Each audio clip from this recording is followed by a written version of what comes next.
Hi, welcome back to ice academy. So మనకి మార్చి నుంచి అయితే ఎగ్జామ్స్ ఉన్నాయి కదా. C23కి సంబంధించి ఫస్ట్ ఇయర్ M1 గురించి అయితే మనం డిస్కస్ చేయడం జరుగుతుంది. రెగ్యులర్ వాళ్ళకి అదేవిధంగా సప్లీ వాళ్ళకి ఇద్దరికి అయితే కనుక మనకు యూస్ఫుల్ అయితే ఉంటుంది. సో మనం స్టార్ట్ చేద్దాం లేట్ చేయకుండా. సరే, first year M1 common subject C23కి అయితే మనం ఈ రోజు డిస్కస్ చేయడం అయితే జరుగుతుంది ఈ వీడియోలో. సో టాపిక్స్ ఏమున్నాయి మనకు అంటే కనుక ఆల్జిబ్రా ఒకటి, trigonometry, coordinate geometry, differential calculus, applications of derivatives. సరే, మనకి ఎగ్జామ్ తక్కువలో ఉంది. మనకి ఇప్పుడు 2 కేటగిరీ ఆఫ్ స్టూడెంట్స్ గురించి మనం మాట్లాడుతున్నాం. ఒకటి రెగ్యులర్ స్టూడెంట్స్ గురించి, ఒకటి సప్లిమెంటరీ స్టూడెంట్స్ గురించి. సో రెగ్యులర్ స్టూడెంట్స్కి అయితే కనుక ప్రాబ్లం లేదు, టైం ఎక్కువ ఉంది కాబట్టి వాళ్ళు చదువుకోగలుగుతారు. అంటే మనం సపోర్ట్ చేస్తాము, ఆల్రెడీ వాళ్ళ క్లాస్లో జరుగుతుంటాయి కాబట్టి మనం గెట్ అన్ కావచ్చు. ఈ సప్లిమెంటరీకి ప్రాబ్లం ఏమవుతుందంటే వాళ్ళకి ఆల్రెడీ రెగ్యులర్ సబ్జెక్ట్ అంటే వాళ్ళు సెకండ్ ఇయర్లో ఉండొచ్చు, థర్డ్ ఇయర్లో ఉండొచ్చు. సో వాళ్ళకి రెగ్యులర్ సబ్జెక్ట్స్తో పాటు ఈ మ్యాథ్స్ అనే సప్లై ఉంటుంది కాబట్టి సో మనం ఎలా చదువుకోవాలి దీన్ని అంటే ప్రియారిటీ బేస్ పైన, అంటే దేనికైతే వెయిటేజ్ ఎక్కువ ఉంటుందో ఒకటి వెయిటేజ్ ఎక్కువ ఉండాలా, ప్లస్ ఆ టాపిక్ మనకి ఈజీ ఉండాలి, అంతే కదా. వెయిటేజ్ ఎక్కువ ఉండి మనకు ఆ టాపిక్ అర్థం కాబట్టి మనకి యూజ్లెస్ అయిపోతుంది. కాబట్టి మనకి వెయిటేజ్ ఎక్కువ ఉండి ఈజీగా అర్థమయ్యే టాపిక్స్ ఏవైతే ఉన్నాయో దాన్ని ఫస్ట్ ప్రియారిటీ కింద మనం కంప్లీట్ చేద్దాం. ఫస్ట్ కంప్లీట్ చేద్దాం, తర్వాత మనం కావాలంటే తర్వాత గురించి ఆలోచిద్దాం. నా పాయింట్ ఏమంటే ఇంకా దీని యొక్క వెయిటేజ్ మనకు తెలిసింది అనుకోండి. వెయిటేజ్ ప్రకారంగా ఫస్ట్ మనకు ఒక 40 మార్క్స్, ఈ 40 మార్క్స్ వచ్చేదానికోసం మనం ఏం టాపిక్ చదువుకోవాలో ఫస్ట్ దాన్ని క్లియర్ చేద్దాం. వన్స్ 40 మార్క్స్ వస్తాయని మనకు క్లారిటీ వచ్చింది అనుకోండి, 40 మార్క్స్ దేంట్లో నాట్ ఓన్లీ మ్యాథ్స్ సబ్జెక్ట్తో పాటు మీకు ఏవైతే సప్లీలు ఉంటాయో ఆ సప్లీలు ప్లస్ రెగ్యులర్ సబ్జెక్ట్స్. అర్థమవుతుందా పాయింట్ నేను చెప్తున్నాను అంటే మీకున్న regular subjects plus supply subjects. For example regular subjects మీకు 6 ఉన్నాయి, సప్లీస్ ఒక 3 సప్లీస్ ఉన్నాయి అనుకోండి. సో టోటల్గా మనకి ఎన్ని సబ్జెక్ట్స్ ఉన్నాయి? 9 సబ్జెక్ట్స్ ఉన్నాయి. ఈ 9 సబ్జెక్ట్స్ కలిపి మీరు ఎలా ప్లాన్ చేసుకోవాలంటే ఫస్ట్ మనకి 40 మార్క్స్ వస్తాయా, మినిమం 40 మార్క్స్తో మనం పాస్ కావాలా.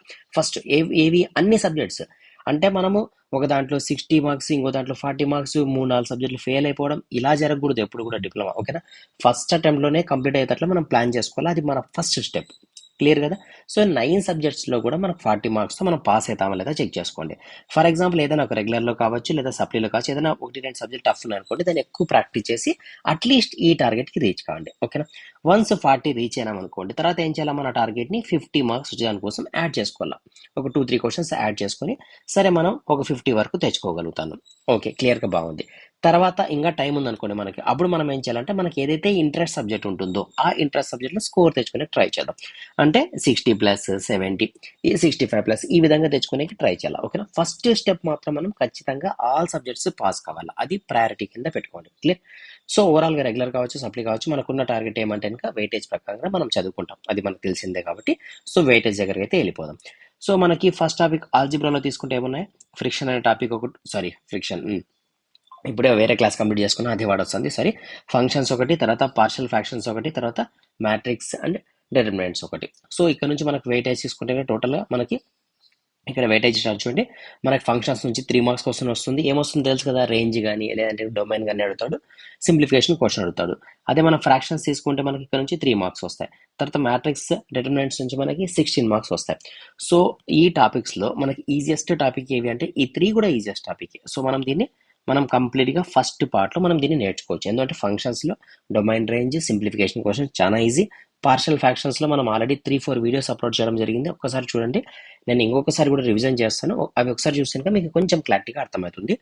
నెక్స్ట్ మనం టాపిక్ చెప్పుకునేటప్పుడు మీకు ఏమైనా డౌట్స్ ఉన్నా కూడా మీరు కామెంట్లో మెసేజ్ చేయొచ్చు, నేను ఫర్దర్గా ఆ డౌట్స్ని క్లారిఫై చేయొచ్చు, ఓకేనా. టైం తక్కువ ఉంది కదా కాబట్టి కొంచెం ప్లాన్గా చదువుకుందాం. ఇంకా మ్యాట్రిక్స్ అంటారా, ఆల్మోస్ట్ ఆల్ ఎక్కువ మంది స్టూడెంట్స్కి అర్థమవుతుంది కాబట్టి దీంట్లో కొన్ని టెక్నిక్స్ ఉంటాయి, ఒకటి మనం డిస్కస్ చేసుకుంటే మనం ఈ 3+3+16 మార్క్స్ వరకు మనం ఈజీగా స్కోర్ చేయొచ్చు. ఇది మన ఫస్ట్ స్టెప్.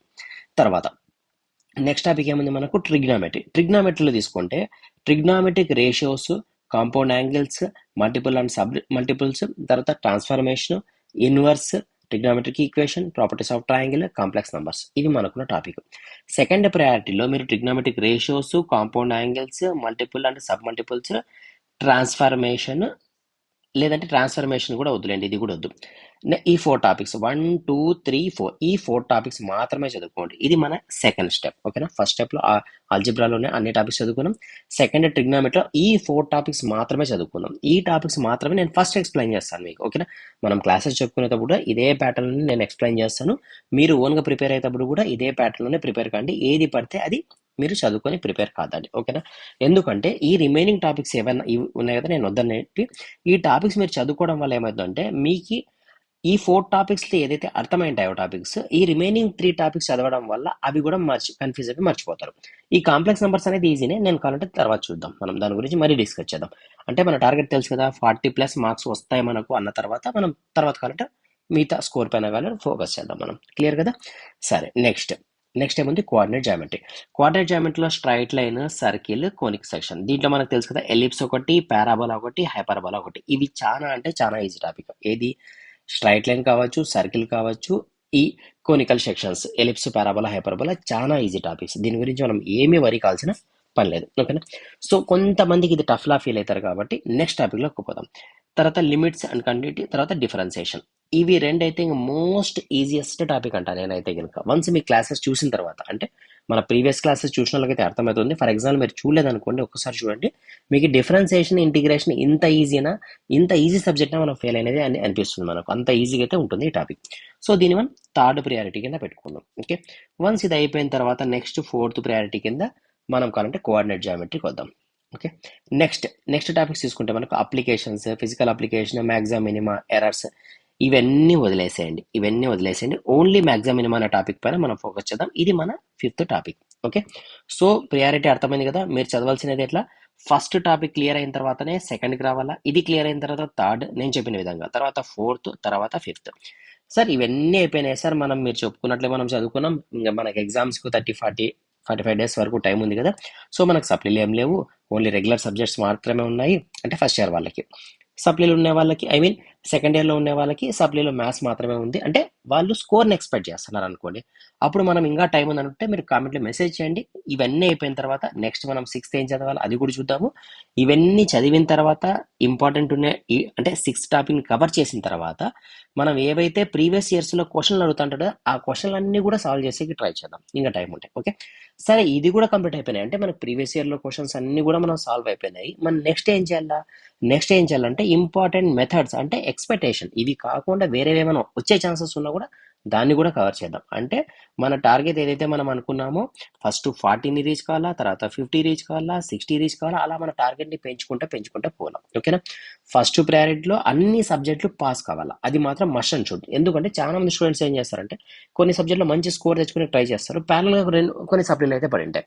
వాళ్ళకి ఏమవుతుందంటే థర్డ్ ఇయర్ అయిపోయిన తర్వాత సప్లీలు మిగిలి ఇయర్ వేస్ట్ చేసుకుంటున్నారు.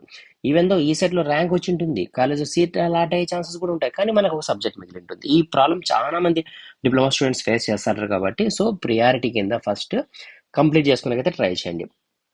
ఎవరు సెకండ్ ఇయర్, థర్డ్ ఇయర్ ఉన్న వాళ్ళైతే ఇంకా మస్ట్ అండ్ షుడ్, థర్డ్ ఇయర్లో ఉన్న వాళ్ళైతే ఇంకా అసలు వేరే ఆప్షన్ పెట్టుకోవద్దని ఫస్ట్ ప్రయారిటీ అన్ని సబ్జెక్టులు కంప్లీట్ చేసుకోవాలి. ఇది మీ టార్గెట్. ఓకే, సరే, ఇంకా ఈ ప్యాటర్న్లో మనం అయితే పోదాం. ఇలా కాకుండా మీకు ఏదైనా ఇంకా వేరే మెథడ్ ఏమైనా కావాలా, లేదా పోనీ ఏమైనా ఎగ్జామ్స్ మీకు ఏదైనా ప్రాక్టీస్కి ఏదైనా ఇబ్బంది అవుతుంది, లేదా వేరే కాలేజ్లో ఏమైనా వేరే ఇష్యూస్ వల్ల ఏమన్నా మీకు కొంచెం ముందు ఎనికి జరుగుతుంది అనుకోండి subject, I mean for example మీకు ఫస్ట్ ఇయర్లో ఉన్నారు, ఫస్ట్ ఇయర్లో ట్రిగ్నోమెట్రీ ఇప్పుడు జరుగుతుంది అనుకోండి.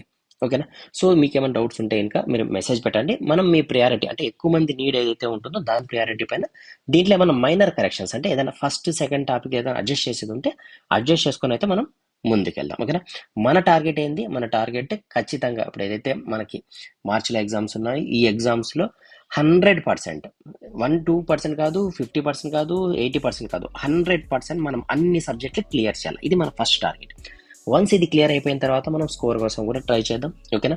ఇది రెగ్యులర్ సబ్జెక్ట్స్ గురించి మనం డిస్కస్ చేస్తాం. ఎవరైనా థర్డ్ ఇయర్లో ఉంటే కనుక, ఐ మీన్ ఫైనల్ ఇయర్లో ఉంటే కనుక వీళ్ళు ఈ సెట్కి ప్రిపేర్ అవుతా అంటే ఈ సెట్కి సంబంధించిన వేరే ఛానల్ ఉంది, ఐసీఈ సెట్ అని, దాంట్లో ఫాలో కాండి. మీరు ఈ రెగ్యులర్ సబ్జెక్ట్స్తో పాటు ఈ సెట్ని కూడా వీక్లీ 2 or 3 అయితే కనుక చూసేకి ట్రై చేయండి. సో దట్ మనం దాన్ని కూడా, అది కూడా మనకి ఇంపార్టెంట్ కదా, మంచి కాలేజ్ సీట్ తెచ్చుకోవాలంటే ఈ సెట్ కూడా మనకి మ్యాండేటరీ కాబట్టి సో ప్యారల్గా అంటే వీక్లో 1 or 2 క్లాసెస్ దాన్ని ఫాలో అయ్యి ట్రై చేయండి ఫైనల్ ఇయర్ వాళ్ళు. ప్రజెంట్ ఎవరైతే ఫస్ట్ ఇయర్లో ఉన్నారో వాళ్ళు మాత్రం కంప్లీట్గా ఫోకస్ చేయండి రెగ్యులర్ ఎగ్జామ్స్ పైన. అంటే ఫస్ట్ ఇయర్లో ఉన్న వాళ్ళకి రెగ్యులర్ ఎగ్జామ్సే కదా ప్రజెంట్ జరిగేది, సో దీనిపైన ఫోకస్ చేయండి. ఐ మీన్ ఎక్కువ మార్క్స్ తెచ్చుకునేకి, పాస్ ఒకటే కాదు ఎక్కువ మార్క్స్ తెచ్చుకునేకి ట్రై చేయండి. మీకు ఎంతవరకు సపోర్ట్ కావాలో అంతవరకు కూడా సపోర్ట్ అయితే దొరుకుతుంది ఐసీ అకాడమీ ఛానల్ ద్వారా. ఓకేనా? ప్రీవియస్లో నంబర్ ఆఫ్ క్లాసెస్ అయితే మనకి కంప్లీట్ అయినాయి, ఐ మీన్ అప్లోడ్ చేస్తున్నాం కాబట్టి దాంట్లో చూడండి. ఇంకేమైనా మీకు డౌట్స్ ఉన్నా, ఏదైనా టాపిక్స్ ఏమైనా మిస్ అయినా, లేదా చెప్పుకున్న దాంట్లో మీ దగ్గర ఏమైనా డౌట్స్ ఉన్నా, అంటే అర్థం కాకపోయినా మీరు మెసేజ్ చేయండి. ఫర్ ఎగ్జాంపుల్ ఒక వీడియో మీరు చూసింటారు, దాంట్లో 4th క్వశ్చన్ 5th క్వశ్చన్ మీకు అర్థం కాలేదనుకోండి, అది మెసేజ్ చేయండి. ఐ మీన్ మీరు ఇన్స్టిట్యూట్ నంబర్ మెసేజ్ చేసినా పర్లేదు, బెటర్ టెలిగ్రామ్లో మెసేజ్ చేస్తే కనుక కన్వీనియంట్ ఉంటుంది. సో దాంట్లో ఏమైనా మీకు ఎక్కువ మందికి ఏదైనా డౌట్స్ ఉంటే కనుక ఆ టాపిక్ కూడా మనం రివిజన్ చేసేకైతే కనుక ట్రై చేద్దాం. క్లియర్ కదా? సో మీ ఫ్రెండ్స్ కూడా షేర్ చేయండి, సో దట్ ఎక్కువ మంది దీన్ని యూజ్ చేసుకునే ప్రాబిలిటీ ఉంటుంది కాబట్టి అందరికీ హెల్ప్ అవుతుంది. Clear? All the best. Thank you.